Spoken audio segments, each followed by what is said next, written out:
ating teksto sa umagang ito. Let's read from Revelation chapter 2. Verse 8 hanggang verse 11.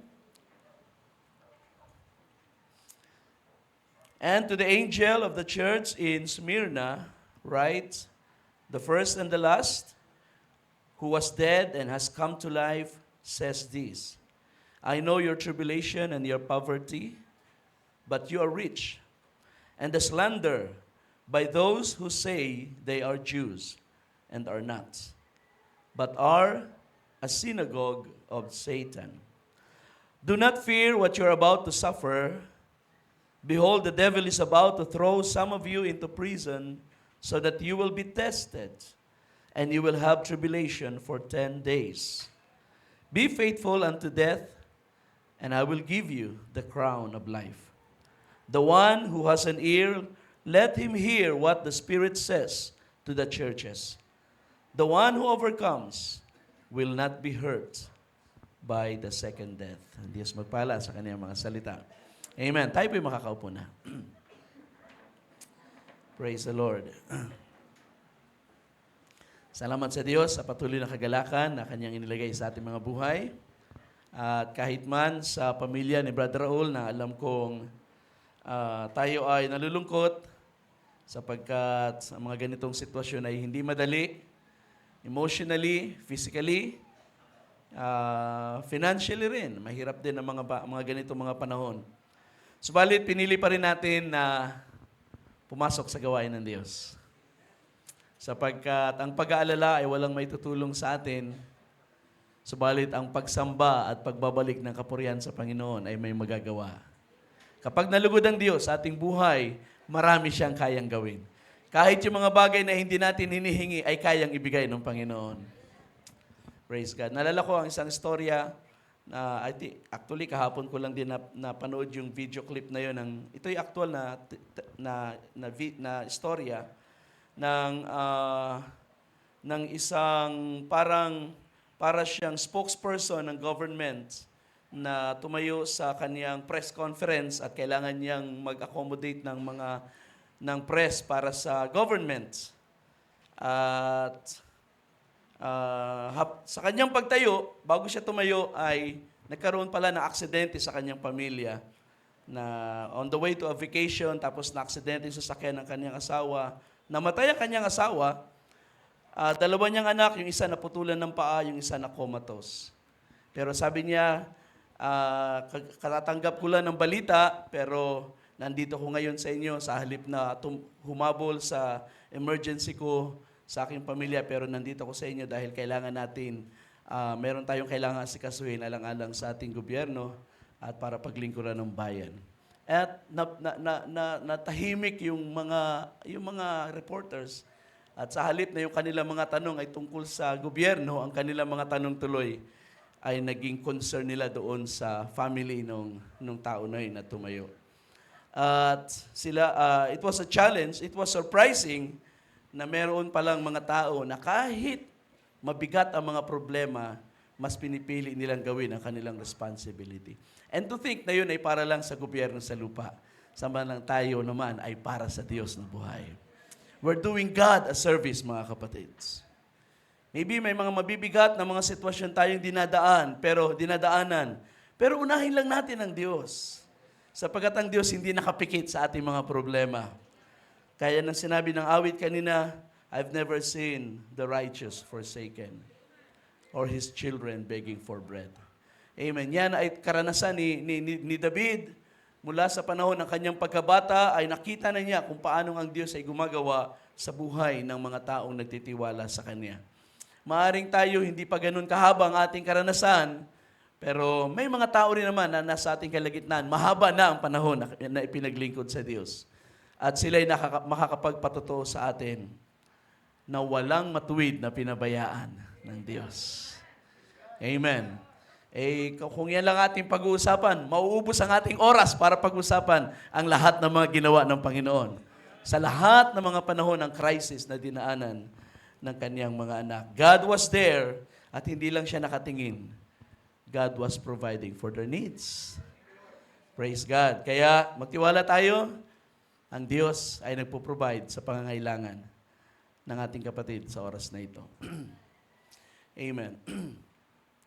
So, ang ating paksa sa umagang ito ay ang ikalawang kapanahunan ng iglesia na tinatawag na Smyrna.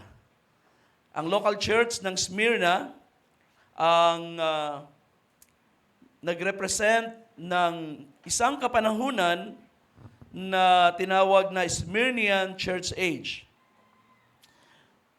Ang Ephesian Church Age ay nagtapos sa taong 170 ayon sa accounting ng ating prophet si Brother Branham. At ang Smyrnian Age ay magsisimula from 170 at ito ay magtatapos sa 312 AD. Meron akong tatlong sabi nating reference na ginamit. Dalawa bukod kay Brother Branham. Of course, kay Brother Branham ay from 170 to 312. Kay Clarence Larkin naman ay similar, 170 AD hanggang 312 AD. And then, isa namang Bible scholar din, si Roy Gingrich, ay 100 AD hanggang 313 AD. Dahil sa accounting ni Roy Gingrich, ang Ephesians ay ang panahon ng Apostolic Age hanggang sa kamatayan ni Apostol Pablo. And then, ang kamatayan ng mga apostol. Yun ang Ephesian Age. And then, so, ang huling apostol na namatay ay around 100 AD, which is si John the Beloved. So sa kanya, ang Smyrna ay nag-start ng 100 up to 313. So sa dulo ay very similar naman, 313 at 312 AD.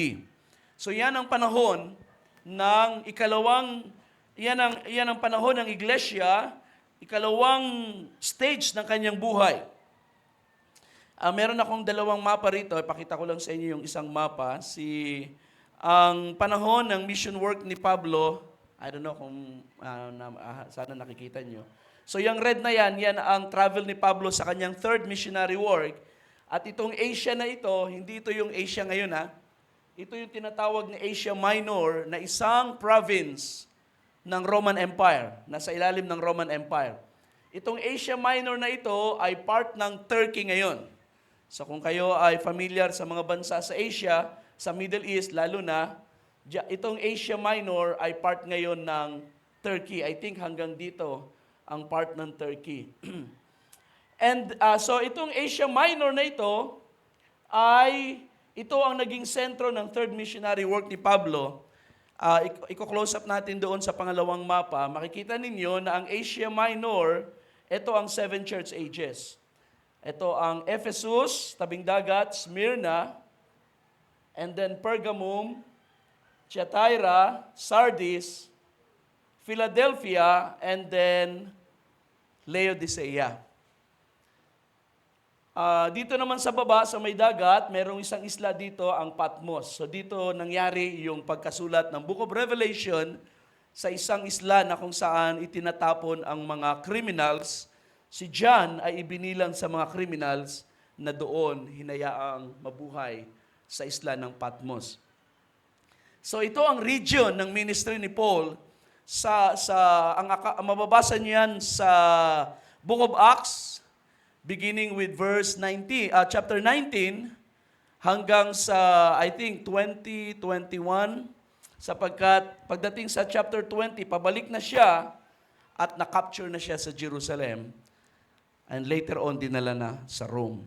So itong area na ito, ang ginamit ni Jesus sa Book of Revelation para ipakita ang magiging history ng church hanggang sa pagbabalik ni Jesus. Kaya ang Smyrna ay narito, unfortunately, wala tayong maraming account ng iglesia sa Smyrna. Ang assumption lamang ay ang Smyrna, ang mga believers sa Smyrna ay naging bunga na rin ng ministry ni Paul sa Ephesus. Sapagkat dito lang naman si Paul nagpunta sa Ephesus, and then even sa Laodicea, hindi naman siya nakapunta. Pero nung siya ay galing ng Corinth, nagpunta siya dito sa Miletus. Ito yung Miletus na mababasa niyan sa Acts 20. Dito niya miniting yung kanyang mga elders na from Ephesus. At dito siya nagpaalam sa kanila na sabi niya, hindi ko na kayo makikitang muli. So yun yung Acts chapter 20. So it appears na ang mga churches sa lugar na ito ay resulta ng ministry sa Ephesus or sa ibang lugar na naabot ng gospel. Colossus, meron ditong believers sa Colossus, di ba? So meron siyang sulat dito. Meron ding sulat si Paul sa Laodicea pero hindi na ibilang sa New Testament ang book na 'yon. So that is a small background para makita natin kung ano nangyari sa panahon na 'yon. Sabi ng isang history book, the Christian community in Smyrna may have begun from Paul's work in Ephesus. The letter to the church in Smyrna suggests that the group of Christians were poor and that it came into conflict with the Jewish community of the city. So, yung aktual na kalagayan ng church sa Smyrna, reflection ng panahon, kaya makikita natin na ang karamihan ng mga na-convert sa Smyrna ay mga mahihirap lang. Pero sabi dito ni Jesus, but you are rich. They are poor, but they are rich. Economically, mahirap sila, pero sa pananampalataya, sila ay pinayaman dahil sa Ebanghelyo. So, and likely, sabi rito, and was likely to experience some form of official persecution. Continued Jewish-Christian animosity underlies the account of the martyrdom of Polycarp in AD 156. Polycarp was a bishop of Smyrna. So sa pagdating sa secular history na, ganun din, medyo walang masyadong na-record ng mga istorya tungkol sa church sa Smyrna, maliban dito sa kay Polycarp na naging pastor ng Smyrna, at siya ay pinatay taong 156 AD. Sa sermon ni Brother Branham, ay kinonsider niya na si Polycarp ay sa kanyang pag-study, kinonsider niya si Polycarp na star messenger ng Smyrna. Unang-una, dahil sa kanya ring pananampalataya, yung kanyang paninindigan sa pananampalataya na hindi niya tinalikuran ng faith kahit na siya ay pinatay. Alam niyo kung paano siyang pinatay, siya ay tinali sa isang kahoy sa gitna ng isang coliseum, ng isang arena or stadium. At bago siya sinunog, ay binigyan siya ng privilege na i-recant ang pananampalataya. Pero hindi niya yun ginawa. Sabi niya, matanda na ako. Sabi niya, pero hindi ako pinabayaan ng Panginoon. So parang katulad din doon sa inawit kanina. Sabi niya, matanda na ako, pero mula nung ako'y bata pa, hindi ko naalalang ako ay pinabayaan ng aking Panginoon. Bakit ko siya tatalikuran ngayon? So ganun ang kanya naging confession hanggang sa siya ay sinibat at pagkatapos ay sinunod. That's why inisip ng prophet na maaring si Polycarp ang star messenger. At pangalawa, siya yung pastor sa Smyrna. During that time, siya ang nagpastor sa Smyrna. Ganun pa man, doon sa kanyang sermon, si Barbanam ay nagsabi na hindi si Polycarp ang mensahero because meron ng leaning sa Trinitarian concept. Trinitarian concept ng Godhead, si Polycarp. At ang pinili niya, ang nakita niya na mensahero sa panahon ng Smyrna ay si Irenaeus. Si Irenaeus ay bishop ng Lyons, City of Lyons. So, I don't know kung makikita natin yan dito sa mapa. Wala siguro dito. It's in a different place, no? So, siya ay bishop of Lyons at siya ay naging defender ng pananampalataya sa panahon na yan. At ang panahon na yan ay panahon ng development ng isang primitive form ng organized Christianity na tinatawag na Old Catholic. Hindi pa Roman Catholic sapagkat hindi pa na-establish ang authority ng Bishop of Rome around this time, pero meron ng tinatawag na Old Catholic at ito ay nabuo sa panahon ng crisis ng church. At ang crisis ng church, bukod sa persecution, ay ang paglitaw ng maraming mga, sabihin nating, heretical doctrine o heretical teachings. So, doon nagsimulang maglumitaw ang mga apologists na tinatawag na apostolic fathers. Although mali ang pagkatawag na apostolic fathers sapagkat hindi naman talaga sila mga apostles, it was assumed na sila ay mga disciples ng mga apostles, original apostles. Pero hindi talaga sila mga apostles, yun ay naging katawagan lang. But they became the defenders. At si Irenaeus ay isa doon sa mga naging defender ng pananampalataya during the age of Smyrna. Okay? So, kung ating titingnan ulit ang Revelation chapter 2, so ating explore ngayon ang ating teksto,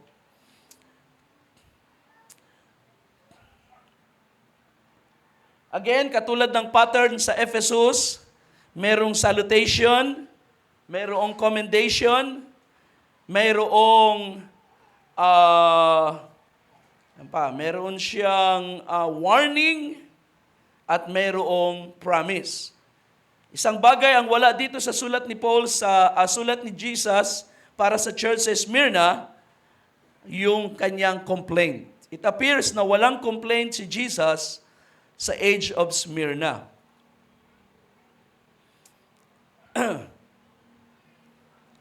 Meron siyang complaint at meron siyang rebuke sa Ephesus. Sabi niya, I have something against you. You have left your first love. Pagdating naman sa Smyrna, wala siya ganoong pangungusap. So, explore natin. Ang verse 1 ay salutation ni Jesus. Sabi rito, to the angel of the church in Smyrna write, the first and the last, who was dead and has come to life, says this. Ganito ang sinasabi sabi niya, ng una at ng huli, the first and the last, at ng siya na namatay at nabuhay muli, or bumalik sa buhay. So, ito ay dalawang, sabihin natin, again, gamitin ko yung aking terminology, self-designation. Ito ay pagpapakilala ni Jesus sa kanyang sarili. Again, in reference doon sa chapter 1, the Son of Man na nakatayo sa gitna ng 7 golden candlesticks.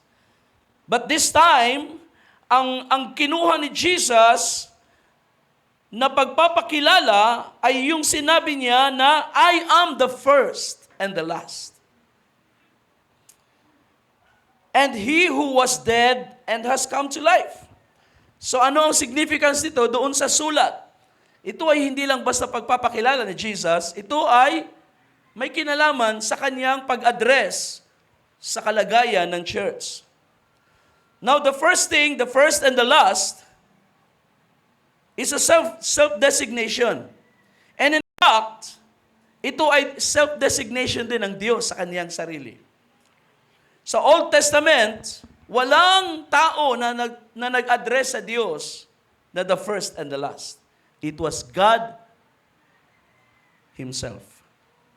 Isaiah 44, sabi nito sa verse 6, This is what the Lord God, this is what the Lord says.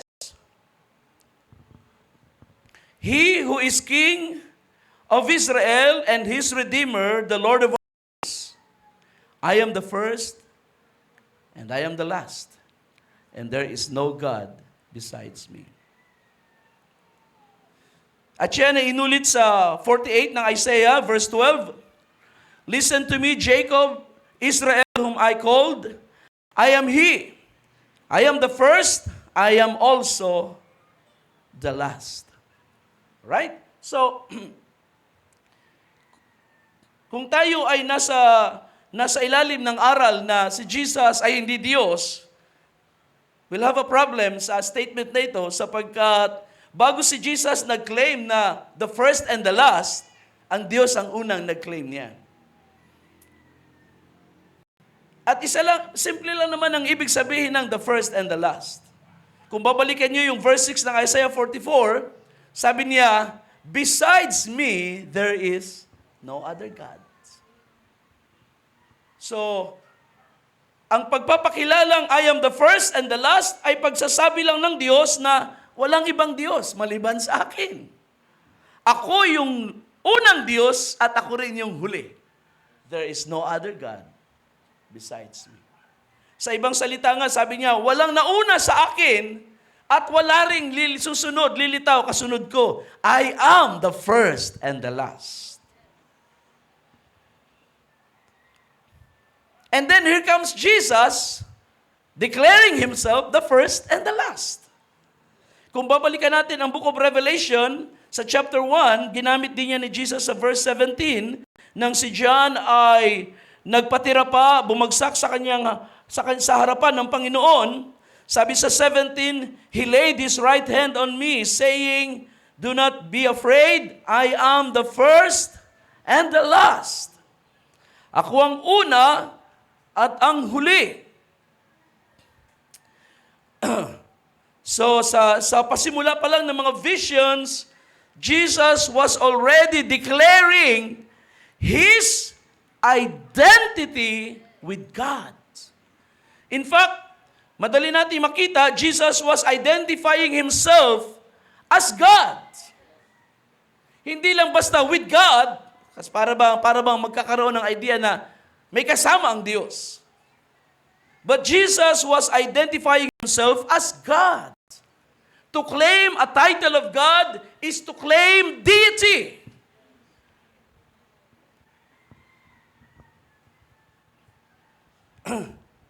Kaya nga magandang makita natin na in connection doon sa pangalawang claim ni Jesus diyan o pangalawang pagpapakilala niya sa verse 1 ng Revelation 2, He who was dead and came to life. Sapagkat yung isang statement niya ay nagpapakilalang siya ay Diyos, yung pangalawang statement niya ay nag-identify sa kanya sa humanity.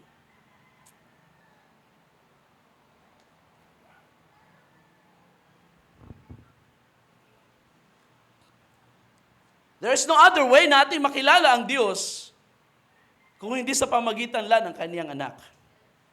And there is no way na ang anak ng Diyos ay ating nakilala except yung kaniyang panahon sa lupa. From the time that Jesus was born in the manger, and then at 30 years old, siya ay tinahana ng Espiritu ng Diyos na walang sukat, hanggang sa siya ay namatay at nabuhay na maguli. Those are the times in history na ating nakilala si Jesus.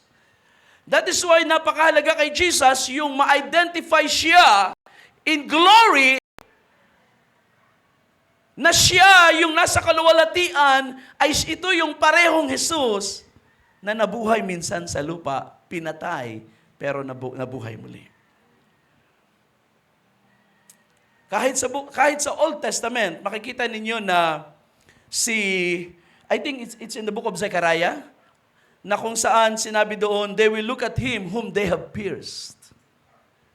Sa panahon ng Israel ay isi-save muli ng Diyos, they will come to know their Savior, na ang kanilang Messiah is no other than Jesus.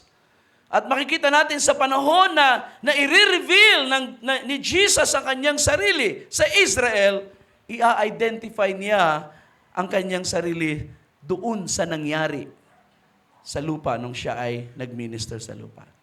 They will look at Him whom they have pierced. I think mababasa nyo rin yan sa Revelation chapter 1. Okay, so wala ito sa ating notes, pero gusto ko lang basahin sa inyo ang Revelation chapter 1. Sabi dito sa verse 7, Behold, He is coming with clouds. So yan ay si Jesus. And every eye will see Him, even they who pierced Him. Every eye will see Him. Kaninong mga mata yung makakakita sa Kanyang pagbabalik? Yung mga mata ng mga taong tumusok sa Kanya. Tingnan natin sa history. Sino ba yung gumawa noon kay Jesus? Di ba? Mga Hudyo. Those who pierced Him, and all the tribes of the earth will mourn because of Him. Ang ibang translation ng part na ito ay nagsasabing, all the tribes of the land will mourn for Him. Because kung ito ay connected doon sa mga nagpuso kay Jesus, then itong mga tribes, ito ay ang mga tribes ng Israel sa lupain ng Israel na siyang magluluksa, maghihiyawan, mag-iiyakan dahil sa Kanya. Ibig sabihin, they will come to realize na yung pinatay ng kanilang mga magulang noon, iyon na pala ang kanilang Savior. Yun na pala yung Mesayang hinihintay nila. So sila'y mag-iiyakan. So ang tribes dito ay tumutukoy doon sa mga nagtusok kay Jesus sa panahon na siya'y magpakita sa kanila. That is Matthew 24 verse 30 or 31. Then they will see the sign of the Son of Man coming in the clouds with power and great glory. Diba? So yan ang second coming ni Jesus. Makikita siya physically ng mga Israelite na bumababa sa Jerusalem sa panahon na yon, or sa Israel sa panahon na yon. So yan ang account. So again, pagdating sa verse 8, ang sabi rito, I am the Alpha and the Omega, the beginning and the end. Now itong statement na Alpha and Omega, beginning and the end, ay parang although hindi sinabi the first and the last, but it appears na it means the same. Sapagkat sa chapter 22, sa dulo ng Revelation, I think sa verse 13 and 14, ganito ang sabi dyan. Behold, I am coming quickly, and my reward is with me to reward each one as his work deserves. So sino itong dumarating na madali? Ang ating Panginoong Hesus. He is coming sapagkat siya naman yung nangakong babalik. Siya yung nagsabing babalik, kaya ang sabi niya, ako'y dumarating na mabilis, na madali. At dala ang gantimpala dala ko ang mga gantimpala to reward each one as his work deserves. And then sabi ng dumarating, verse 13, I am the Alpha and the Omega, the first and the last, the beginning and the end. So yung tatlong phrase na very connected, first and the last, Alpha and Omega, beginning and end. They all look the same sapagkat kung titingnan natin, para bang Alpha is beginning, first, Omega, last, end. But I think mayroon pa rin ibang kahulugan ng mga salita na ito, ang mga phrase na ito. Una, Alpha and Omega, parang katulad yan sa atin when we say, from A to Z. So, ibig sabihin ng from A to Z, everything in between A and Z, is related to something.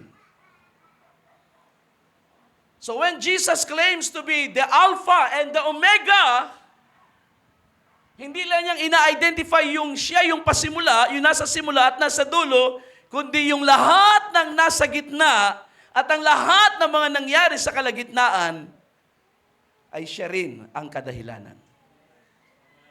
Kita ninyo? The first and the last means, I am the only God. There is no other God besides me.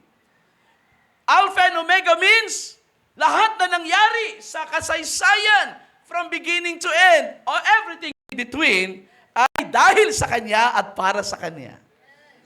In fact, meron tayong mababasa sa Colossians, na ang lahat ng bagay ay nilikha para sa Kanya at dahil sa Kanya.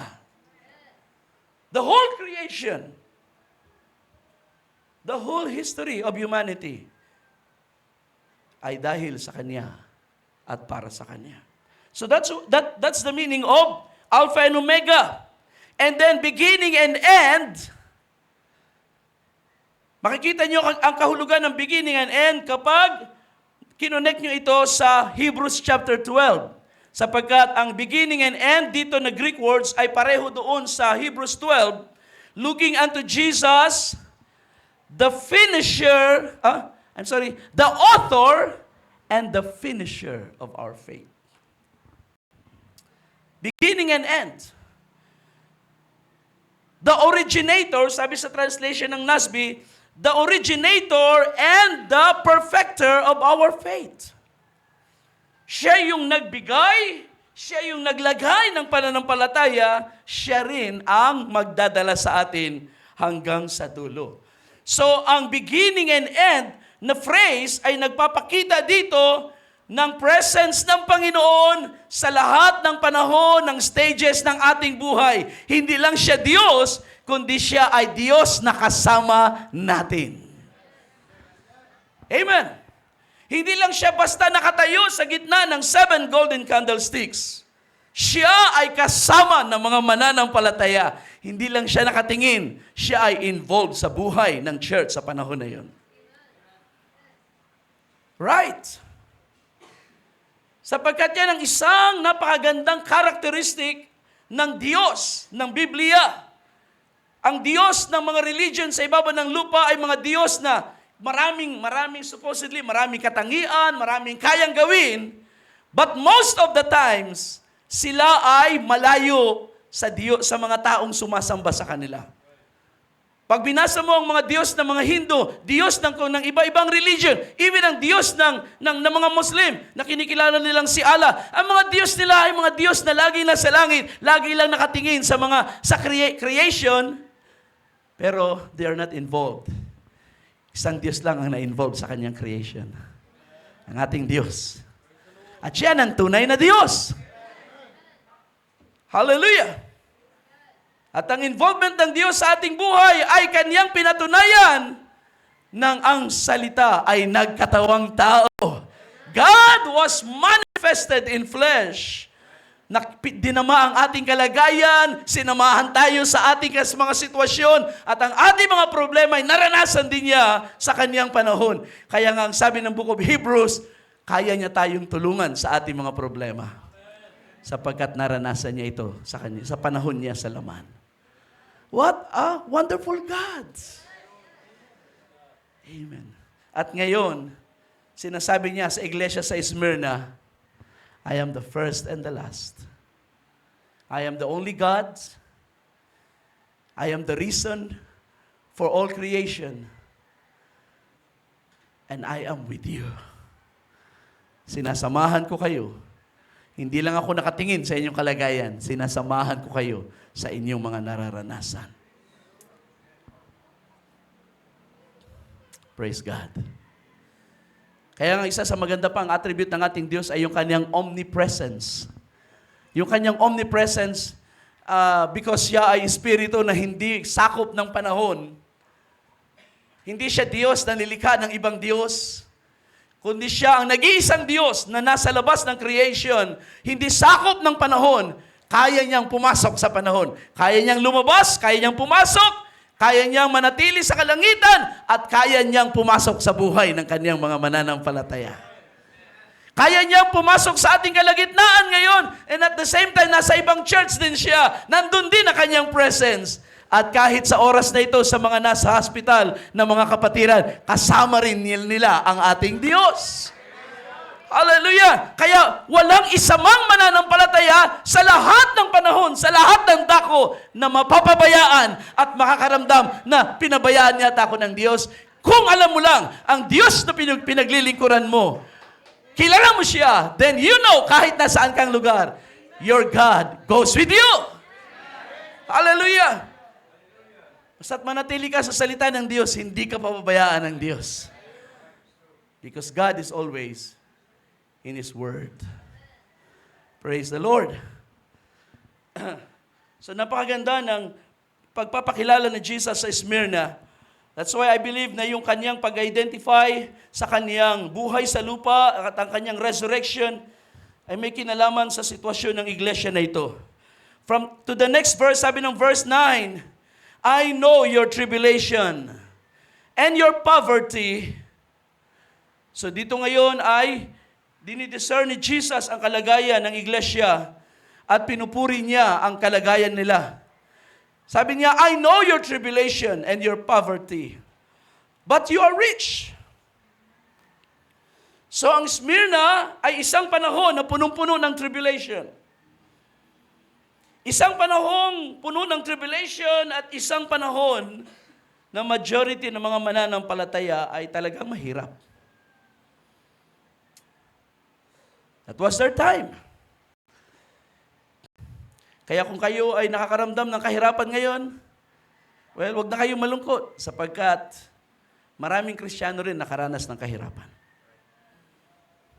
Kung kayo nakakaranas ng tribulation ngayon, then hindi ka nag-iisa. Sabi ni Peter, nararanasan din yan ng ibang kapatiran mo sa ibang lugar. Minsan nga, mas mahirap pa ang kanilang kalagayan. At alam nyo ba, ang Smyrna, ang mga believers sa panahon ng Smyrna ay napakahirap na kanilang naranasan. Ang tribulation sa panahon ng Smyrna ay dumating sa anyo ng tinatawag sa history na imperial persecutions. Ang imperial persecutions, alam niyo yung aklat na Book of Martyrs, Fox's Book of Martyrs, napakagandang aklat yan. Kung meron kayong pagkakataon na mabili or mabasa yan. Alala ko noon si Pastor Franco nakabili may nagbigay sa kanyang second hand na Fox's Book of Martyrs. Napakaganda yan. It is an account of persecutions, Christian persecutions, mula sa panahon ni Jesus kay Stephen hanggang dito sa panahon na ito, hanggang sa panahon ni Fox. What's the name of the minister? John Fox, kung hindi ako nagkakamali. F-O-X-E.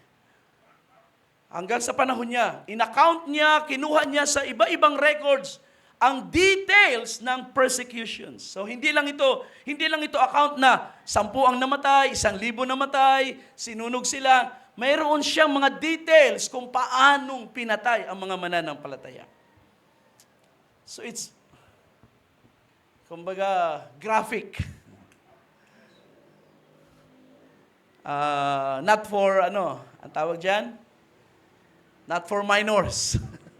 Talagang graphic ang kaniyang pagdi-describe kung paanong pinatay. At may mga names, may mga individual names ng mga Christian na in-identify niya doon sa kanyang account, maging sa panahon ng Smyrna. So wala tayong panahon para yan ay isa-isahin. Pero you can read that. Sa kanya ko nakita na meron palang 10 imperial persecutions na nangyari. At ito, ang mga imperial persecutions, pag sinabi nating imperial, ibig sabihin, may sanction ito at mayroong go signal ng emperor.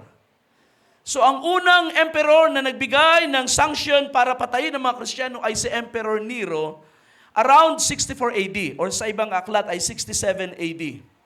Si Emperor Nero.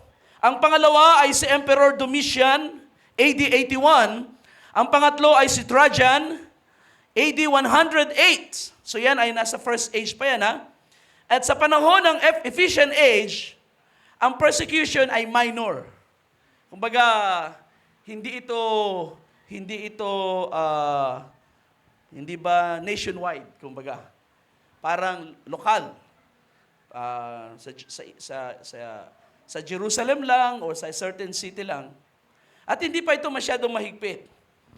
Mostly sa panahon na ito, pinapatay ang mga Kristiyano dahil sa sila ay hindi sumasamba sa yung tinatawag na imperial worship, yung pagsamba sa mga Caesar. Ang pang-apat ay kay Marcus Aurelius, AD 162. Ang pang-lima ay kay Severus, AD 192. So dito pasok na tayo sa Smyrna age. AD 192. Ang pang-anim, tamang-anim ba? 1, 2, 3, 4, 5. Pang-anim ay kay Maximus, AD 235. Pang-pito ay kay Valerian, AD 257. And then, pang-siyam ay kay Aurelian, AD 278. At ang pang-sampu ay sa ilalim ni Diocletian, AD 303. So, mula sa pang 1, 2, 3, 4, mula sa pang 5, kay Severus, Maximus, Valerian, Aurelian, and Diocletian, ito yung mga persecution na naranasan ng mga believers sa Smyrna, at ito yung pinaka-severe. Ito ay very violent, sapagkat ang purpose dito ay hindi lang parusahan ang mga hindi sumasamba sa mga Caesar. Ang goal dito ay i-wipe out ang Christianity. They wanted to banish all Christians. They wanted to destroy every Christian in the empire dahil ito ay nakakaapekto sa kanila, supposedly, sa kanilang tinatawag na sa kanilang ekonomiya o anumang mga bagay na may kinalaman sa government ng Roman Empire. So para sa kanila, kaaway ang mga Christian na ito, dapat silang patayin at ubusin. That's why ito yung pinakamabigat na panahon ng kanilang persecution. Now, ang persecution sa panahon ng Diocletian ay umabot ng 10 years. 303 AD hanggang 313 AD. Or some say 312. So it's 10 years. Subalit sa western part ng Roman Empire, umabot lang ito hanggang 306. Pero sa eastern part ng Roman Empire, doon naging matagal ang persecution at umabot hanggang 312 or 313 AD. So inabot siya ng 10 years. And I think, pwede natin itong i-connect doon sa sinabi ni Jesus sa Revelation 2 na you will have tribulation for 10 days. I think yun ay in reference to a coming tribulation na magiging mabigat masyado sa church, and it will last 10 years. Well, that's just mine. Hindi ko sinasabing that's the exact interpretation sa bagay na yan. But it appears na yun ang tinutukoy ni Jesus na warning niya sa Revelation 2 sa Smyrna, na ang ilan sa inyo ay papatayin. Pero huwag kayong matakot. You will have tribulation 10 days. Maybe sa Smyrna Church, yung actual na church na pinakita natin kanina, maybe mayroon silang naranasang 10 days na persecution na kung saan talagang mahigpit ang persecution against them. But we're not talking about ngayon, we're talking about church age. So mas malawak. Alright? So, imperial persecutions, imagine niyo from 192 o sa 162 na nga lang, atras lang tayo ng AD 162, walang humpay na persecution. At hindi lang ito persecution ng kapitbahay, persecution ng school, persecution galing sa mga kamag-anak. Okay lang yan, medyo matitiis natin yan. Pero paano kung government na ang nagsasabing patayin yung mga tao na yan? Mapipilitan tayong magtago, mapipilitan tayong mag-close door service. Alam niyo ba kung anong ginawa ng mga Kristiyano sa panahon na yan? Karoon sila ng ng mga catacombs. Yung mga catacombs na ito ay mga libingan actually yan, na underground. Nung ako'y nagpunta sa Nagcarlan, meron diyang underground cemetery. Makikita nyo, pagbaba nyo ganun, maraming mga lapida sa paligid. Ang catacombs ay underground cemetery na because of persecution, ginamit din ng mga Christians na maging place of worship. Siyempre, nagtatago sila eh. So ginamit nila yung mga sementeryo sapagkat doon, bihira naman pupunta ang mga tao, so doon sila pumapasok. And then, para sila ay hindi madaling ma-identify, so para silang nagtatago sa public dahil sila ay under persecution nga, kapag mahigpit ang pag-uusig, ang mga Christians ay kailangan gumawa ng paraan para mag-survive. Hindi dahil takot lang silang mamatay, kundi dahil gusto nilang magpatuloy na mabuhay, pero kung sila'y mahuhuli, they were ready to die for Christ. Pero para makontinue ang kanilang buhay sa lupa, then, gumawa sila ng paraan. At ang isang paraan nila, gumamit sila ng symbols. Isang symbol na naging prominent sa panahon na ito ay ang simbolo ng isda. At ang isda na yan, alam niyo yan, makikita niyo yan ngayon, kahit ngayon may mga sticker sa mga kotse ng isda na nakalagay Jesus. 'Di ba?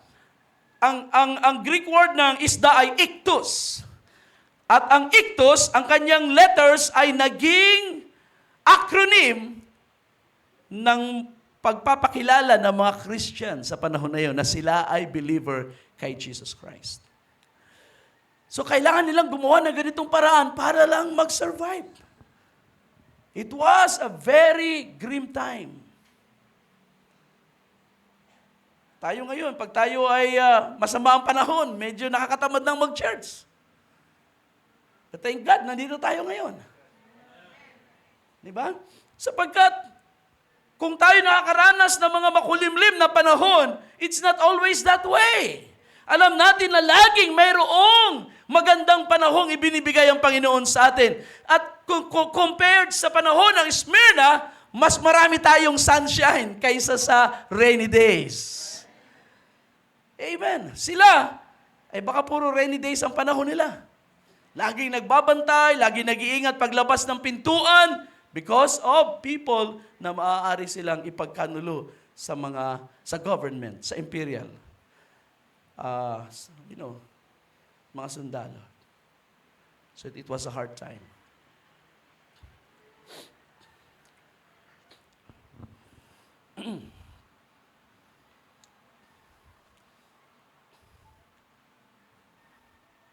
So ang church sa panahon ng Smyrna ay hindi lang under tribulation.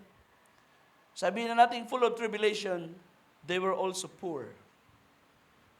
And maybe it adds to the problem or the situation sapagkat pinipersecute ka na nga, mahirap ka pa. Mahirap kuhain ng mga resources, financially, mahirap ang buhay ng mga mananampalataya. So, it adds to the situation, to the problem sa situation na yon. Pero ang commendation ng Panginoon sa kanila ay, mayaman ka naman talaga. You may be poor financially, but you are rich. And I believe ito ay nagbibigay ng comfort sa mga mananampalataya. Ganyan kung paano ang salita ng Panginoon sa atin ngayon ay nagbibigay rin ng comfort sa panahon ng ating kahirapan. Merong salita ang Diyos na nagsasabing, tingnan ninyo mga kapatid, hindi ba pinili ng Diyos ang mga mahihirap na pinayaman sa pananampalataya? That is the good thing, mga kapatid. Sapagkat ang sukatan ng ating buhay, ng ating pagkatao ngayon ay hindi na ang material na bagay, kundi yung meron tayo sa ating buhay, sa ating puso, and that is faith in God. Yan ngayon ang sukatan ng ating pananampalataya. Of course, pag humarap ka sa mga kamag-anak na unbeliever, susukatin ka sa edukasyon, sa dami ng pera sa bangko, sa dami ng gamit sa bahay. Pero pag pumasok ka sa fellowship ng mga believers, hindi yan ang sukatan natin. Ang pinag-uusapan dito ay pananampalataya. Pinag-uusapan dito ay karanasan sa Diyos. At kung wala kang pananampalataya, wala kang karanasan sa Diyos. But these people, they are poor, pero pagdating sa karanasan sa Diyos, marami sila. And that's why they are rich. And the next sabi rito, I know your tribulation and your poverty and the slander of those who say they are Jews. Slander is blasphemy. Una, it's a blasphemy against God, or it could be a blasphemy against believers. Sa ating panahon, ang salitang blasphemy, ginagamit lang natin ito doon sa mga salita, pananalita na sabihin nating masyado nang mabigat. Like, pamumusong sa Espiritu. Sabi ni Jesus, ang pamumusong sa Espiritu ay walang kasalanan. Walang kapatawaran. Pero blasphemy is a general term sa anumang salita in defiance of authority. Di ba? It is blasphemy. Kahit ang pagmumura ay blasphemy. Lalo na kung ang minumura mo ay matanda sa iyo. Tingnan niyo mga kabataan na nagmumura, ang pagmumura ay ordinaryo sa kanilang pananalita. Kahit naman mga adults, lahat ng kanilang conversation, laging merong tuldok at kama na mura. That is blasphemy. Right?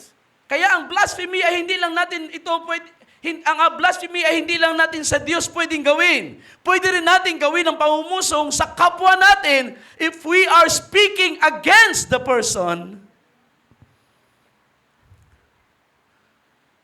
At yun ang sinasabi ni Jesus sa iglesyang ito. Nalalaman ko ang iyong kahirapan, ang iyong kapighatian, at ang pamumusong ng mga nagsasabing sila'y mga Hudyo, subalit sila ay mga sinagoga ni Satanas. So there is a group of people sa church age na ito na nagpapakilalang mga Hudyo, pero hindi sila talaga mga Hudyo. And because of this, they are committing blasphemy. Okay? Because of this claim, they are committing blasphemy. To claim that you are a Jew when you are not is blasphemy. It is a slander. And then in-identify sila as synagogue of Satan.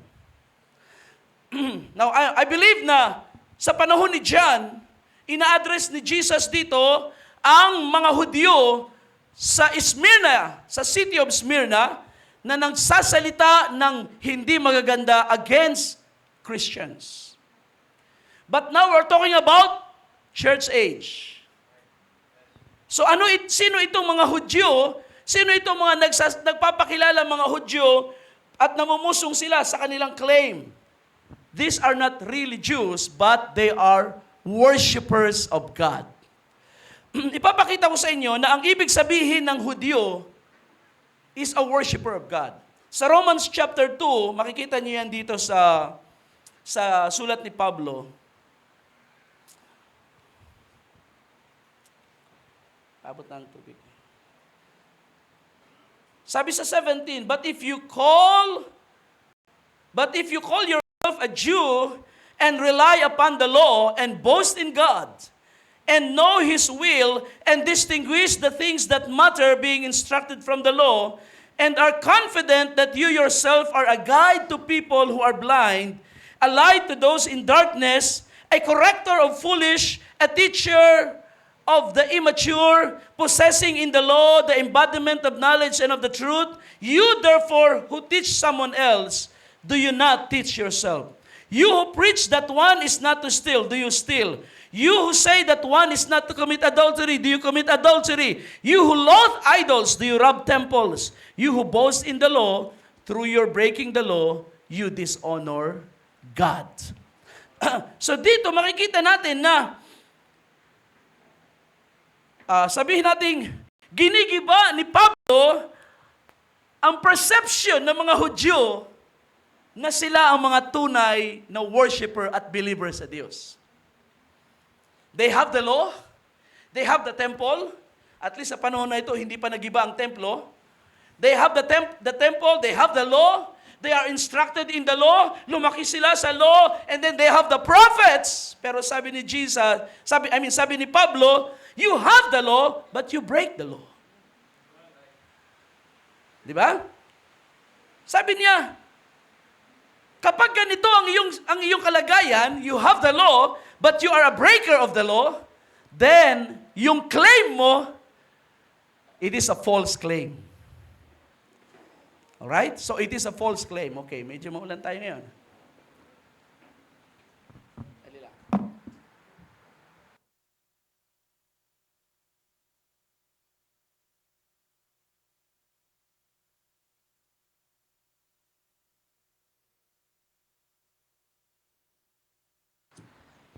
Alright, so, balikan ko yung aking kaisipan.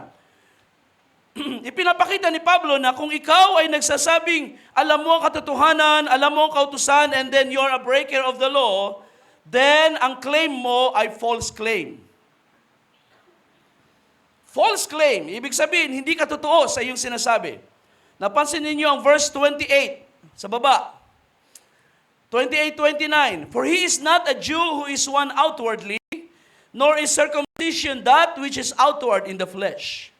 But he is a Jew who is one inwardly, and circumcision is of the heart, by the Spirit, not by letter, and his praise is not from people, but from God. In short, ang tunay na Hudyo, ang tunay na worshiper sa Diyos, ay hindi yung worshiper lang sa Diyos sa labas, kundi yung sa puso. Yung natuli, hindi sa laman, kundi natuli ang puso sa pamagitan ng Espiritu ng Diyos.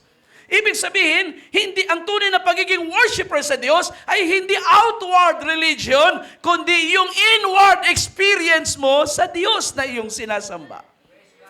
At kung ang isang worshiper ay outward lamang, then sabi ni Pablo, hindi yan ang totoong Hudyo. That's not the real Jew. Ang tunay na Hudyo ay yung na-circumcise ang kanilang puso. Ibig sabihin, converted talaga. Now, pag dinala natin yan doon sa statement ni Jesus sa Revelation 2, makikita natin na sa church age ng Smyrna, may mga nagsasabing sila'y mga Hudyo. Ibig sabihin, they claim to be worshipers of God. They claim to know the Word of God. They claim to have authority in the Word of God. Pero sabi ni Jesus, you are committing slander. You are committing blasphemy. Because you are not. So ano ito? Ito yung mga tao nagpapakilalang Kristiyano sa panahon ng Smyrna age, pero by Jesus' discernment, hindi talaga sila Christian. Kaya nga ang prophet nagpakita sa atin na ang history ng Kristyanismo may dalawang sanga. Yung tinatawag na true vine at yung false vine. Ang true vine, ito yung sanga na nag-uugnay sa mga tunay na believers from Ephesus to Laodicea. Ang false vine, ito yung Kristyanismo na nagpapakilalang worshiper of God, pero by God's discernment, they are false church. Alright? So sa panahon ng Smyrna, nagsisimula ng ma-develop ang false Christianity. Those who call themselves worshipers of God, but they are in fact synagogue of Satan. Anong ibig sabihin ng synagogue? Synagogue, sa panahon ng mga Hudyo na develop ang synagogue system. Pag sinabing sinagoga, it means two things. Ito ay lugar kung saan ang mga worshippers sa Diyos ay nagkakatipon on the day of Sabbath.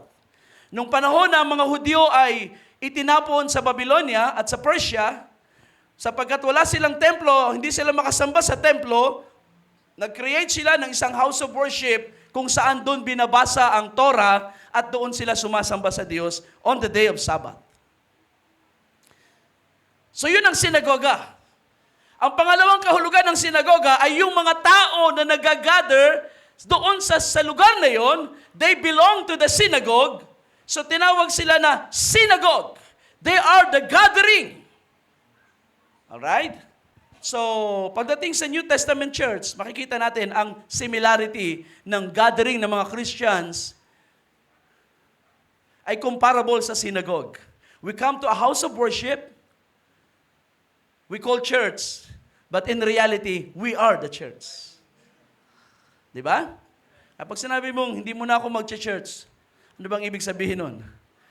Hindi ka sisimba o hindi ka na church? Mahirap naman, hindi mo na ako mag-church. Ayaw kong pumunta sa church. Para bang ayaw mo na maging kabilang sa church. Diba? Because the real church ay yung mga worshiper. Pero kailangan totoo tayong worshiper. Converted in the heart.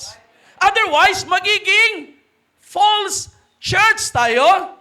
At tayo ay ma-identify sa sinabi dito ni Jesus, synagogue of Satan. Oh, napakasakit pakinggan nun, mga kapatid. Katulad din yan ang sinabi ni Pablo sa 1 Timothy 4. Sabi niya, the Spirit is saying in the last times, some will depart from the faith, giving heed to deception, deceiving spirits, and doctrines of demons. Di ba? Teaching yun, ha? At yun ay pwede nating sabihin na related sa Scripture, hindi man talaga iba sapagkat connected pa rin sa pananampalataya, but there is a twist. And yet, sabi ni Pablo, it's a doctrine of demon. Kaya dito sa Smyrna, mabigat ang statement ni Jesus. They are synagogue of Satan. They claim to be the church, they claim to be the people of God, pero ang gathering na yun ay hindi sa Diyos, yun ay kay Satanas. Of course, it's offensive. But we have to face the truth. Kailangan nating harapin ang katotohanan kung paanong dinidiscern ni Jesus ang kanyang iglesia. Kaya nga sabi ko, kanina, sa panahon ng Smyrna, nagsisimula ng ma-develop ang false Christianity. Sa panahon ng Ephesus, ay mga aral pa lang ang nagsisimulang lumitaw at ito'y nagiging struggle ng mga simbahan. Pero sa panahon ng Smyrna, na-form ang false church. Ang tawag dito ng mga historians ay Old Catholic Church. Ang Old Catholic Church ay mahirap ma-identify, mahirap ma-pinpoint kung alin mga simbahan.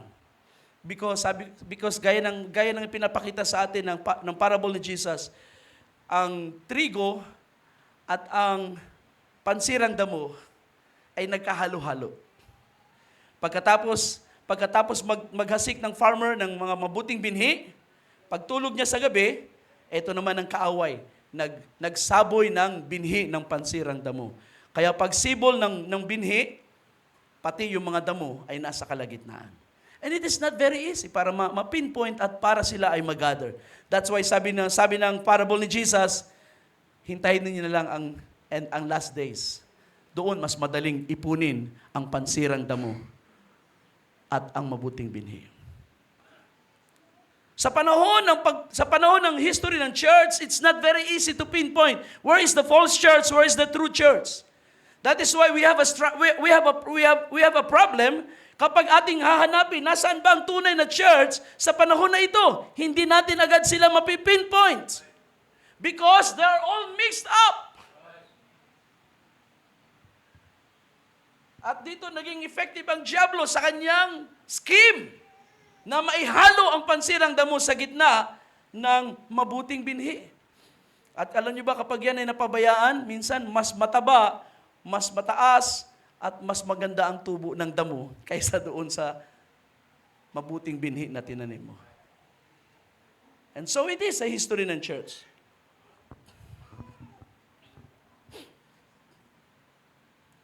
Sa Revelation 3 verse 9, may binanggit din si Jesus about this synagogue. Sabi niya rito sa verse 9, behold, I will make those of the synagogue of Satan who say that they are Jews and are not, but lie. So binanggit dito, anong age itong verse 9 na ito? I think ito ay Sardis. Kung hindi ako nagkakamali, sa age ng Sardis.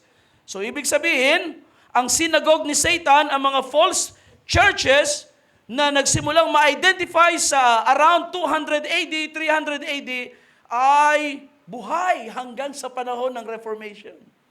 Hanggang 1500, 1600. Panahon ito ng Reformation, Sardinian Age. Anong sabi ni Jesus? I will make them come and bow down before your feet and make them know that I have loved you. So meron ina-identify si Jesus na yung true church niya at yung synagogue ni Satan na nag-struggle, nagkakaroon ng labanan, nagkakaroon ng struggle. Sa panahon ng Reformation, makikita natin ang history ni Martin Luther na nag-struggle sila para i-reform ang church. But later on, nag-give in ang church. Hindi nila kaya ang pagkilos ng Diyos sa buhay ni Martin Luther. Sabi ng Panginoon, I will make them come down and bow down. Ito hindi literal na pagsamba. Ito ay pag-give up. Ito ay pagsuko. Ito ay pag-give up sa attempt na i-persecute ang mga reformers sa panahon na yon. They will stop their persecution because hindi nila kayang ma-reverse ang sitwasyon. Alam niyo ba, na because of Reformation, ay lumitaw ang isang panibagong branch ng Roman Catholicism. Kung hindi ako nagkakamali, it's called the Jesuits. And the Jesuits, sila ang naging instrument ng Roman Catholic Church sa tinatawag na anti-Reformation. So, ibig sabihin, nakita ng Roman Church na talagang malakas ang puwersa ng Reformers, gusto nilang i-counter ito sa pamagitan ng counter-Reformation movement. That is true in history. Ibig sabihin, kung ang mga reformers ay nagkikreate ng mga books at tinatawag nila ito propaganda against the Roman Church, ang counter-reformation naman ay nag-produce din ng mga aklat, ng mga articles, at ng mga defenders ng Roman faith at para pamalian ang reformers. That is a counter-reformation. So that is the struggle. Pero sabi ng Panginoon, susuko sila sa inyo para malaman nila na mahal ko kayo. Praise God. Kaya huwag tayo mag-give up sa ating pananampalataya, mga kapatid. Amen. Sabi nga ng awit sa sanlibutan, my love will see you through. Kung yan ay kayang sabihin ng isang lalaking umiibig, mas malaki ang pag-ibig ng ating Panginoon. Di ba? Ang isang umiibig ay kaya lang niyang sabihin, my love will see you through as long as I am alive. Pero sabi ni Jesus, I am alive forevermore. Hallelujah! See? At patutunayan ng Panginoon na mahal niya tayo. Pagkatapos nating malagpasan ang mga trials na yan, at sa gitna ng mga trials na yan, ipuprove ni Jesus ang kanyang pag-ibig sa atin. So ngayon, ma-identify natin ang Synagogue of Satan speaks of false Christianity na nagsisimulang ma-develop. Now, gusto kong basahin ng ilang bahagi ng history. Sa isang history of the Christian church, meron ako nag-gather.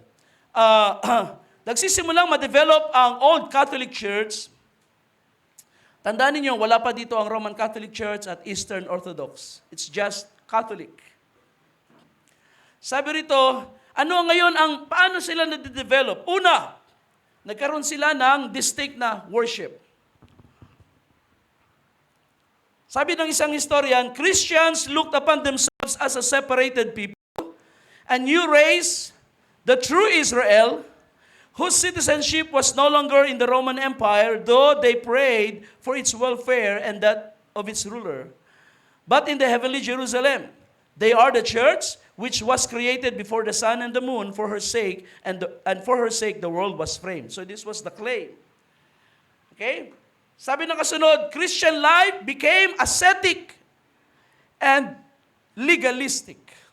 Ano ibig sabihin ng ascetic? Pag sinabing legalistic, of course, ito ay meron na mga rules and regulations. Sabi rito, Wednesday and Friday were fast or days of fasting, which were called stations, as of soldiers of Christ on guard. The Lord's Prayer was repeated thrice daily. So, nagkaroon na ng sistema. Di ba, nung tayo ay nasa religion nating kinagisnan, ang ating mga masisipag na mga matatanda, mayroong panalangin sa umaga, may panalangin sa tanghali, 3:00. Pasok kayo ng mall. Bigla niyong maririnig. 3 p.m. Anong prayer yan? Di ba? At ang ating mga nino, meron pang 6 p.m.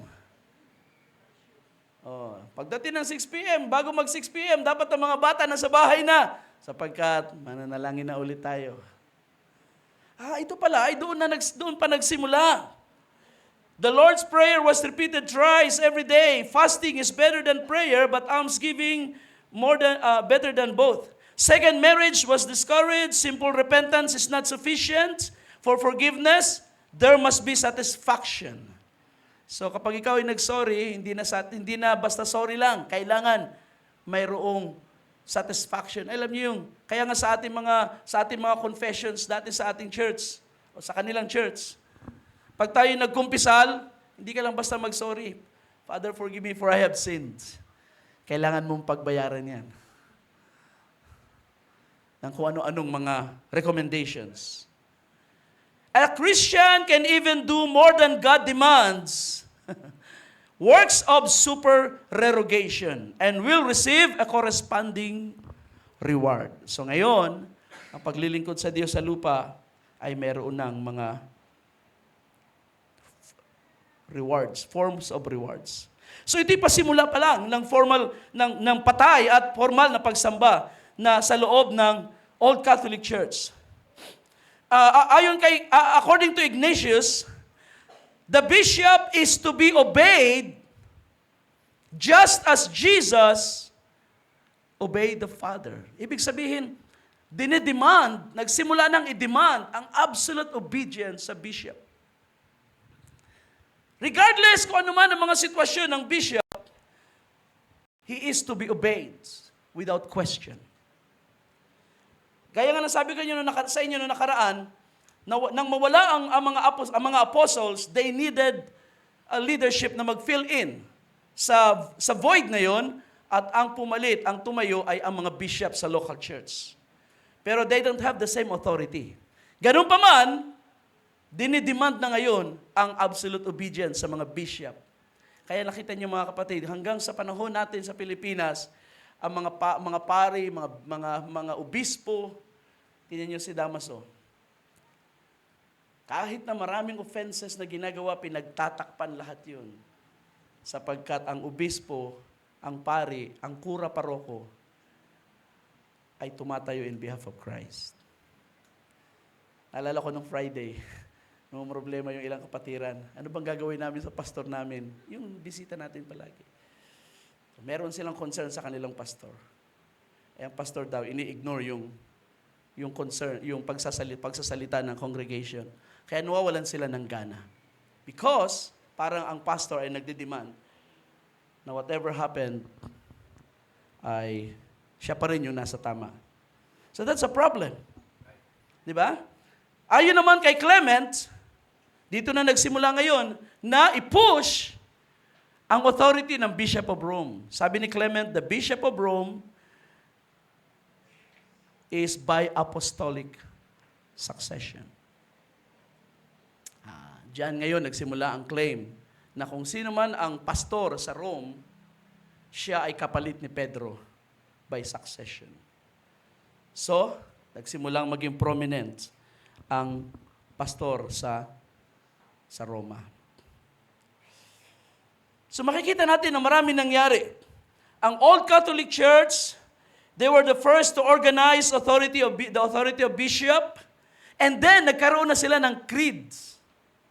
Kung nandun kayo ng Bible study ng Friday, pinag-usapan natin ng creed, di ba? Meron tinatawag na creed ang mga simbahan, mga denominations ngayon. Bakit? Para mabigyan sila ng distinction na ito kami bilang Baptist, ito kami bilang Pentecostal, ito kami bilang Presbyterian. They are known by their creeds. The problem with church creed, ito ang nagde-define ng belief ng mga tao, hindi ang Scripture. Kaya yung sinasabi ng mga message ministers na kailangan tayo ay kay Brother Branham lang maniwala, lahat ng tinuro ni Brother Branham, yan ang ating teaching. kapag ganito ang ating principle, bumabalik lang tayo sa denomination system na meron tayong creed outside of the Bible. Na ang nagde-define ng ating understanding sa Bible ay ang credo na ini-establish ng simbahan. Tandaan natin na hindi yan ginawa ni Brother Branham. Yan ay gawa lang ng mga follower niya sa huling panahon. Pero hindi yan ginawa ng prophet. Bakit? Sapagkat he is supposed to restore the church back to the Word. Sapagkat dito pa lang sa Old Catholic Church, around 150 AD, dito nagsisimula na ang mga Kristiyano lumabas sa authority ng Scripture at ang maging basihan ng kanilang belief ay ang credo na ini-establish ng mga bishop.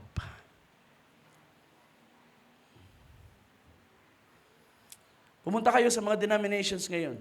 Pakinggan ninyo sila Sproul. Pakinggan niyo sila itong malalaking mga preachers sa kilala sa atin panahon. Itong mga Calvinist na ito. They have creeds. Ang kanilang mga denomination, they have creeds. At ang creed na yan ay declaration ng kanilang belief. And this creed defines who they are. Of course, babasahin din ang Biblia. Kung pag-uusapan lang ay word of encouragement, challenge, inspiration, faith, love, we have the Scripture. Pero kung pag-uusapan na ay Godhead, pag-uusapan na ay mga doctrines, we have the creed. Ayun ang ginawa ng Old Catholic Church. Nag-develop ng creeds. We believe in one God, the Father of all, and the Son of God, etc., etc. At yan ang naging basihan ng kanilang pagiging Kristiyano. At ang nakakatawa pa rito, yung creed na yan, hindi yan fixed. Yung creed ng Old Catholic Church, later on sa history, ay na-develop. Na-improve yan na na-improve. Sa iba't ibang mga council of churches. They have to develop it para yan ay mag-adapt sa mga doktrinang lumilitaw sa mga panahong dumarating. Pero pansinin ninyo ang Biblia, hindi nagbabago. It remains the same. Amen? Even kahit yung panahon ng Biblia sa Old Testament, pagdating sa New Testament, hindi naman nagbago. God remained the same. His Word remained the same. Walang adjustment, walang changes, walang anong tawag dyan? Amendments. Nang si Jesus ay dumating, hindi siya nag-amend ng kautusan. Sabi niya, hindi ako naparito para baguhin o sirain ang kautusan, kundi para i-establish ang mga salita ng Diyos sa buhay ninyo. So Jesus, He explained the law para maunawaan ng mga mananampalataya. So maraming bagay na nangyari, mga kapatid. Ano pa? Another part ng history, sabi rito, I'm just reading, the word Catholic is first used of the church by Ignatius, who employed it in the holy and technical sense of universal. Okay? So it is next to be found in the letter of the church of Smyrna describing the martyrdom of Polycarp, where it is difficult to decide whether the use is technical or not. It is its employment as a technically descriptive adjective gradually became common. So naging common na yung pag-identify ng, we are Catholic. So that the strongly consolidated church that came out of the Gnostic and Montanist crisis is now usually described as the Old Catholic. So ngayon, hindi lang basta tawaging, we are Christian, we are Catholic Christian. Meron na silang identity. Meron na silang distinction sa ibang pananampalataya. This Old Catholic Church developed its distinguishing characteristics between 160 and 190 AD. A hitherto relatively independent congregation were now knit into an effective union. The power of the bishop was greatly strengthened. A collection of authoritative New Testament scripture recognized, a creed formulated. Comparatively loosely organized Christianity now became a rigid corporate body. Having recognized official leaders capable not merely of defining its faith, but of shutting out from its communion all who did not accept its creed or its officers. So, napakalinaw ng account na ito ng isang aklat kung paanong na-develop ang false church sa panahon na yun. Mula sa mga believers na walang ibang kinikilalang authority kundi ang scriptures, they now have an interpretive collection of interpretations they call creeds na siyang magde-define ng kanilang pananampalataya. At habang ang church ay kumapit sa creed na yan, mas lalo silang nalayo sa biblical truth. Mas lalo silang nalayo. Instead na balikan ang kasulatan, ang kanilang pinagtibay ay ang credo na kanilang pinanghahawakan. Kaya most of Christians today na nagsasabing Trinitarian, they have no idea kung paanong inexplain sa panahon na ito what is Trinity. In fact, hindi ko lang isinama, but there is an account na kung saan hindi person ang ginagamit sa panahon na yun. Pag describe ang Trinity, hindi 3 persons, but 3 forms, 1 substance. But you see, para ma-establish yung Trinity doctrine, explaining 3 distinct persons, sa panahon natin ngayon, hindi na ginagamit ang forms, kundi persons na mismo para i-establish ang Trinity doctrine. Kaya, kung ang Old Catholic ay medyo malayo na sa apostolic faith, pagdating sa ating panahon, ay sobrang layo na ng Trinitarian. So much na mga Trinitarian ay hindi na makapag-pray sa isang Diyos. They have to pray to 3 distinct persons. Ang isang tunay na Trinitarian, ang isang, sabihin nating, solid na Trinitarian, nananalangin siya sa Ama, nananalangin siya sa Anak, nananalangin siya sa Espiritu Santo. Because that is His God. Yan ang kanyang Diyos. And it is so far from the truth, mga kapatids. Napakalayo na sa katotohanan. Dagdag pa natin dito, of course, nagsimula magkaroon ng mga church property na ang mga simbahan, ang mga city church, sapagkat kailangan na nila ng mga formal worship. And then, na-develop na mga religious emblems, festivals. Nagsimula na ngayong i-recognize ang Easter, ang Ascension Day, ang Pentecost, Epiphany, and then Christmas. And then, mga religious emblems. Nagsimula na ma-develop ang mga icons, ang mga images. Simula na yang lumitaw sa loob ng simbahan para lagyan ng dekorasyon ang mga katedral. And then, ang baptism ay naging elaborate. Dati, kailangan, pag ikaw nagsisi, baptize ka, diretso. Pero sa panahon ng development ng Old Catholic Church, sabi rito, baptism was not conducted after, baptism was conducted only after a new convert has received full instruction.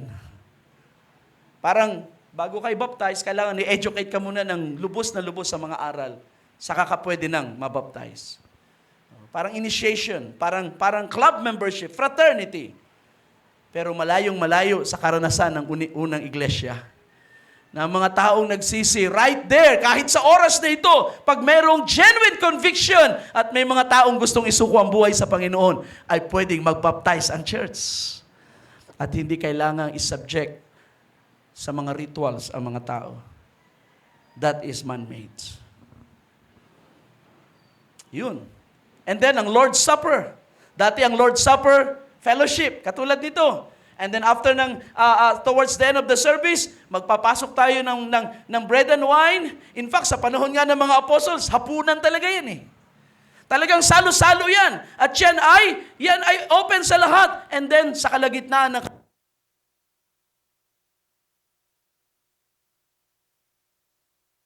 aalalahanin nilang kamatayan ng Panginoon. Pero pagdating ng Old Catholic Church, naging formal na ang communion.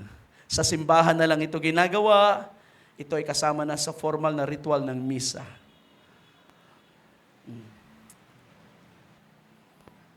Oh my. Ang dami natin nakikita sa ating panahon ngayon na galing pala sa panahon ng Smyrna.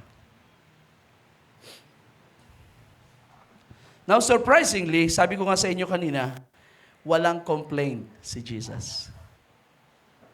Pwede nating sabihin na itong statement niya, I know the slander of those who say they are Jews, but they are not.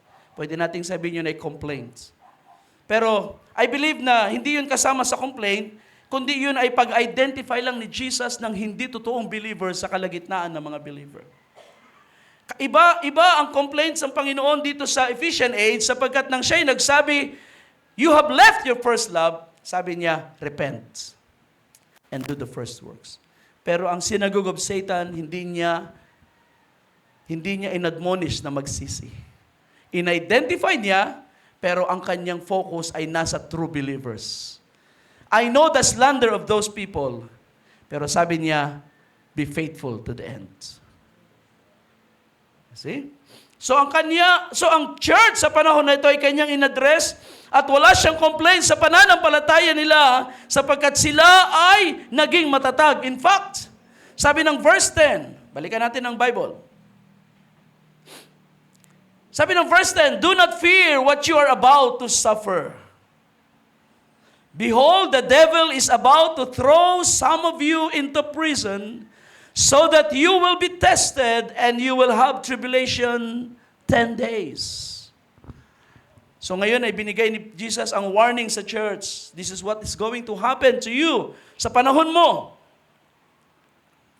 Makakaranas ka ng maraming kahirapan sapagkat ang dyablo ipapakulong ang ilan sa inyo upang kayo ay masubok at magkakaroon kayo ng kapighatian. Anong advice ni Jesus? Be faithful until death, and you will receive, and I will give you the crown of life. Now, ang advice dito ni Jesus ay hindi tumakas.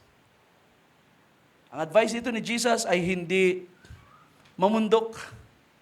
Magtago kayo ng bundok. Sa panahon ng tribulation, may mga advice na ganyan. Umakyat kayo sa bundok. Sabi ni Jesus sa Matthew 24, yung nasa bundok, huwag nang bumaba sa bayan. Yung nasa bayan, huwag na kayo mag-pack up ng gamit. Takas na kayo. Dahil dumarating na ang abomination of desolation sapagkat magsisimula na ang great tribulation.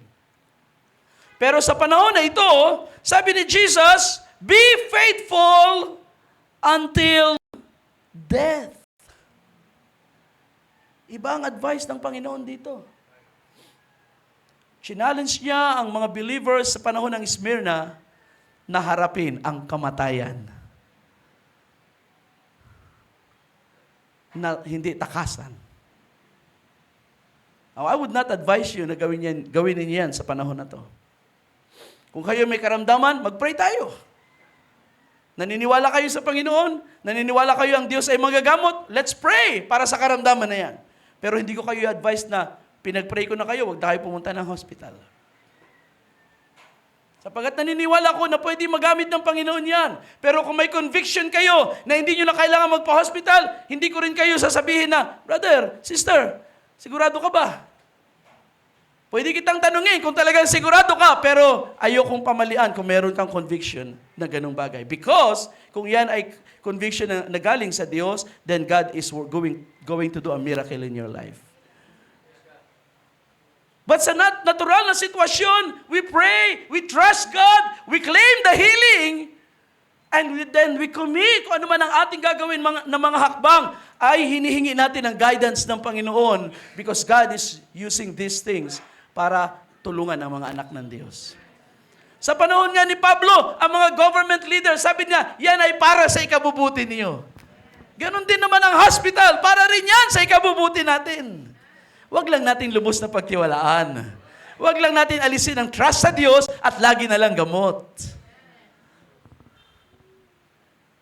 So hindi ko may advise sa inyong gawin ito. Pero sa panahon ng Smyrna ay napakalinaw ng salita ng Panginoon. Be faithful until death. You will face death. You will face persecution. I want you to be faithful until death. So that is a challenge sapagkat ang kamatayan sa panahon na yun ay physical na kamatayan talaga, actual, at ito ay hindi dahil may sakit ka lang o meron lang silang terminal cancer. The reason is because of persecution.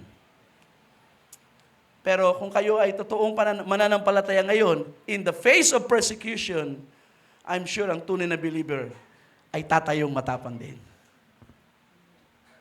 Yes. Hindi natin nilalagay sa panganib ang ating buhay. Pero kung tayo ang hahabulin ng panganib dahil sa paglilingkod sa Panginoon, then gusto ng Diyos makita ang faithfulness natin. That becomes a challenge. Right. Kaya nga, gusto ko ikumpara sandali itong statement ni Jesus dito sa Hebrews 11. Sabi niya dito sa Hebrews 11, verse 13, speaking of the faith of the believers, mula kay Abraham, o mula kay Enoch, kay Abel, kay Noah, and then Abraham, Isaac, Jacob. Sabi niya, all these died in faith, without receiving the promises, but having seen them and welcomed them from a distance, and confessed that they were strangers and exiles on the earth. Some believers ay talagang ganito ang kanilang magiging kalagayan sa lupa. Hindi nila makakamtan ang pangako sa kanilang panahon. Hindi nila marirealize sa panahon nila ang fulfillment ng salita ng Diyos. But they are ready to die in faith. Bakit? Kasi may nakita sila sa darating na mga panahon. Ang faith ay hindi lamang para sa present. Ang faith ay para din sa iyong future. Kapag may nakita ang salita ng Diyos, bagamat hindi maganap sa panahon mo, pero magaganap sa mga darating na generation, panghawakan mo rin yan. Right? At yun ang ginawa ni Abraham. Kaya ang sabi, namatay sila sa pananampalataya. I tell you this, mga kapatid, kapag, it doesn't matter kung gaano kasipag ka as a Christian nung ikaw ay bata pa, what matters ay kung ano ang kalagayan mo kapag ikaw ay nasa dulo na ng paglilingkod. At the point of death, that's the most important thing. And the problem is, hindi mo alam kung kailan ka darating sa point of death. That is why sabi ni Pablo, fight the good fight. Lay hold on eternal life. Hindi yung kapag malapit ka ng mamatay, saka ka lang kakapit. Ngayon pa lang, wala ka ba nakikitang point of death? Kumapit ka na sa pananampalataya. Because you never know kung darating yung point of death mo bukas, or next month, or next year. The important thing is, when the point of death comes, ikaw ay nasa pananampalataya. And the only way na ikaw ay masumpungan mo ang sarili mo sa pananampalataya at the point of death, ay sa pamamagitan ng pamumuhay sa pananampalataya. That's the only way. Tingnan niyo yung statement ni Pablo. I have fought the good fight. Ano yun? Yun yung kanyang buhay. Mula nung siya'y ma-convert, I have fought the good fight from beginning to end. I have kept the faith. Kailan? Nung siya'y matanda na? No. Simula nung siya'y na-convert, iningatan niya ang pananampalataya. Kaya sa dulo, I have finished the race. See? Kaya si Paul, namatay na, mananampalataya. Namatay sa pananampalataya. At anong sabi niya? Therefore, kaya nga mula ngayon, may naghihintay sa aking korona. At itong korona na ito hindi lang para sa akin, kundi para sa lahat ng umiibig sa pagbabalik ng Panginoon. You see? Kaya kahit wala tayo sa persecution ngayon, mga kapatid, it is important na tayo ay hindi lang mabuhay sa pananampalataya, kundi maabutan ng kamatayan na nasa pananampalataya. Kapag kayo, ang ilan sa atin ay bata pa, Kristiyano na. Bata pa kayo, nasa church na kayo, Marami mga bagay sa buhay na hindi nyo na naranasan at pasalamatan nyo ang Diyos sa bagay na yan. God has saved you from many problems. Alright? Huwag niyong kaingitan ng sanglibutan. Walang kaingit-ingit sa mundo. Hallelujah. Yes. The things of the world, no, hindi yan kaingit-ingit. Marami tayong pwedeng ma-enjoy sa mundo ng mga bagay ng mundo, like technology. Enjoy natin yan. Gamitin natin yan sa paglilingkod sa Panginoon. Pero yung mga worldly activities, pleasures of this life, there's nothing worthwhile para kaingitan natin. Mas masarap ang presence ng Panginoon kaysa sa mga bagay na yan. Hallelujah! You see, marami na kayo hindi naranasan. Wag naman sana mangyari na pag tayo matanda na, saka pa tayo magsabi na pagod na akong maging Kristiyano, ang tagal dumating ng Panginoon. Musmus pa lang ako, nasa church na ako. Ngayon, nagtatrabaho na sa church. Hanggang kailan kaya ito? Huwag niyo namang pagsawaan ang paglilingkod sa Panginoon. Kung kayo napapagod ng mag-church, manalangin lang kayo. Sapagkat kung kasama niyo ang Diyos noon, hanggang ngayon ay kasama niyo ang Panginoon. Hallelujah! At kung kailangan mo ng dagdag na push ng Panginoon, He is ready para ikaw ay dagdagan ng inspirasyon.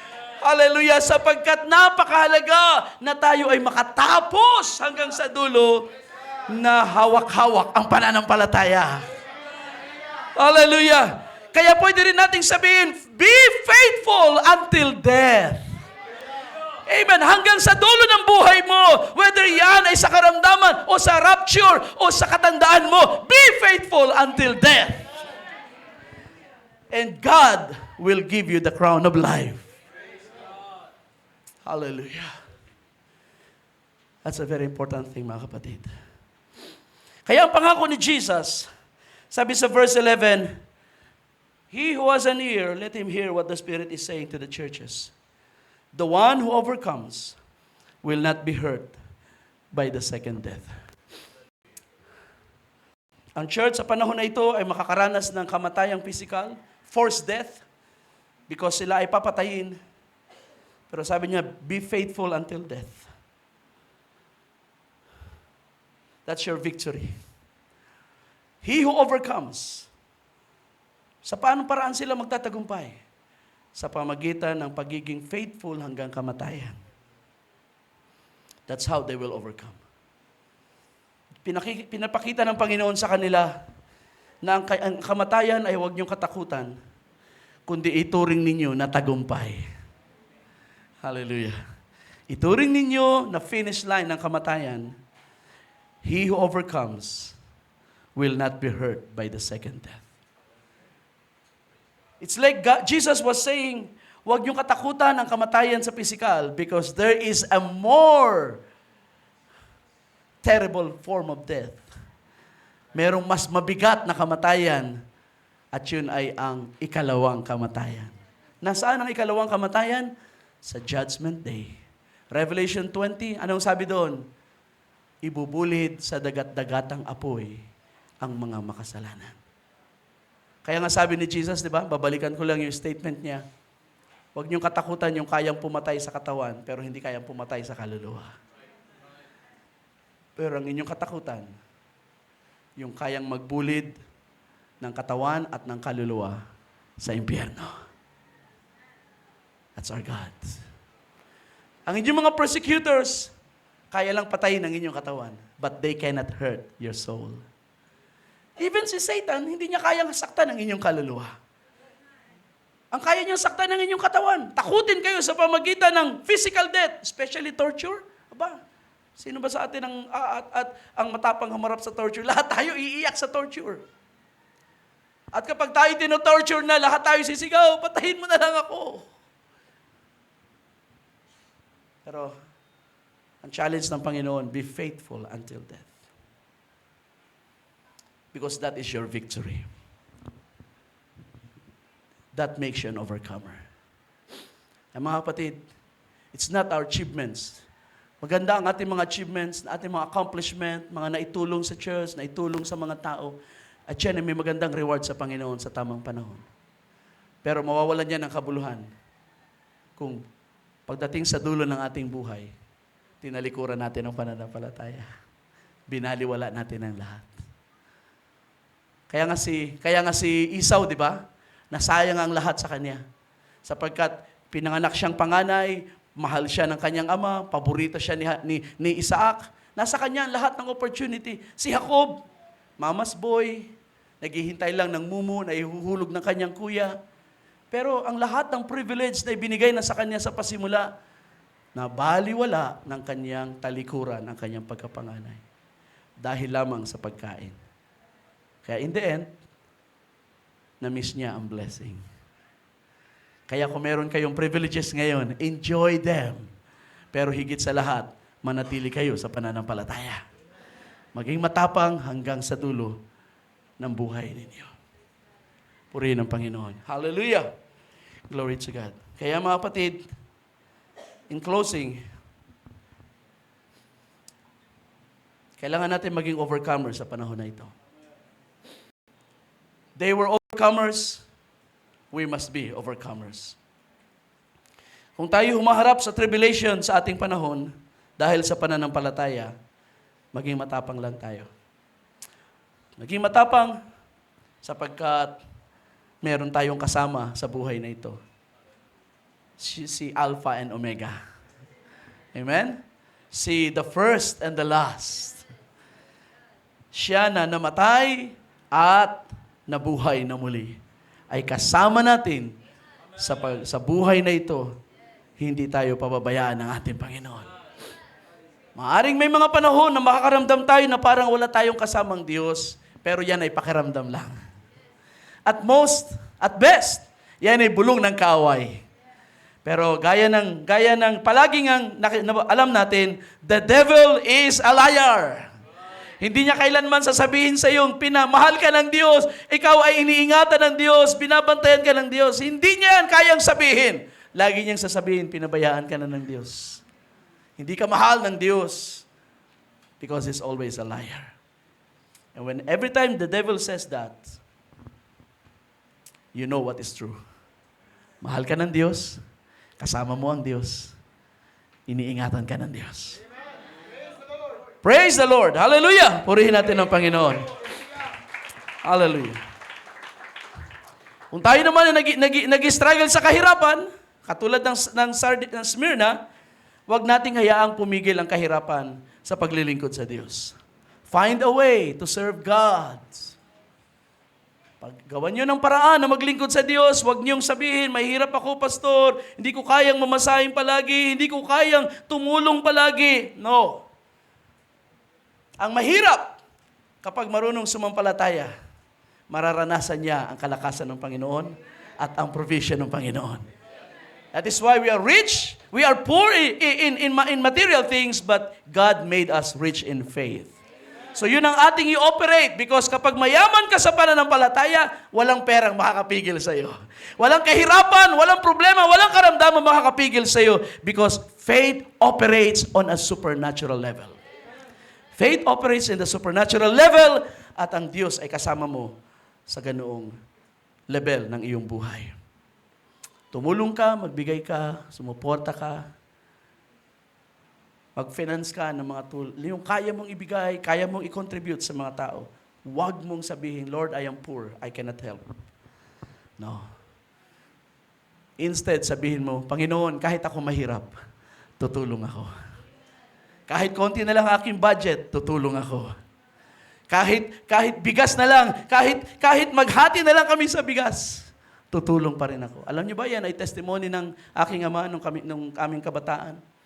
Dahil iniwan siya ng kanyang financier sa ministry, yung kanyang kapatid na mayaman, tinalikuran, iniwanan siya sa ministry dahil sa paninindigan sa pananampalataya. At talaga nag-struggle kami financially. Dagdag pa noon, ang mga kapatiran ay mahirap.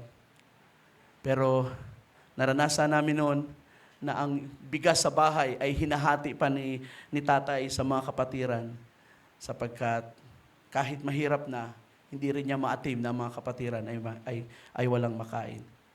That was a good testimony, mga kapatid. Kaya huwag nating sabihin mahirap tayo. Sabi ng awit, let the poor say, I am rich. Because of what God has done for us. Thank you, Lord Jesus. Purihin ang Panginoon. Tumay tayong lahat.